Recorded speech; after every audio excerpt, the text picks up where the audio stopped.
బాపట్ల జిల్లా చీరాల మండలంలో శుక్రవారం జరిగిన యువతి హత్యాచారం కేసును పోలీసులు ఛేదించారు.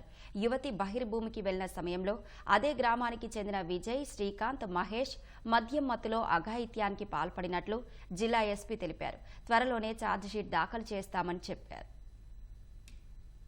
ఈ ముగ్గురు ముద్దాయిలు ఇపురుపాలెం సేమ్ విలేజ్ కి చెందిన వాళ్ళే.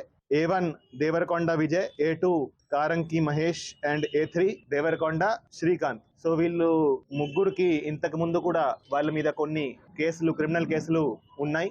ఎవరైతే A1 and A2 ఉన్నారో వాళ్ళు ఆ రోజు ఎర్లీ మార్నింగ్ అరౌండ్ 5 గంటలకి అదే ప్రాంతంలో ఆ రైల్ పట్టాల దగ్గర మందు తీసుకొని అక్కడ వాళ్ళు డ్రింక్ చేస్తున్నారు. సో వాళ్ళు నార్మల్ గా అదే ప్రదేశంలో తరచుగా డ్రింక్ చేయడం జరుగుతూ ఉంది. అదే టైంకి ఎవరైతే హతురాలో ఉందో, ఎవరైతే విక్టిమ్ ఉందో ఆమె ఆ ప్రదేశానికి వెళ్ళడం జరిగింది. ఆ ప్రదేశానికి వెళ్తే వాళ్ళు అదే అవకాశంగా చూసుకొని ఆమెను ఇద్దరు బలవంతంగా లాగేసి బుషెస్ లో తీసుకువెళ్ళి అక్కడ ఆమె మీద అత్యాచారం చేయడం జరిగింది. తర్వాత ఆమె నోరు మూసుకొని ఆమె తల మీద రాయితో కొట్టి ఆమె నోరు ముక్కు మూసుకొని ఆమెను అక్కడ చంపడం జరిగింది.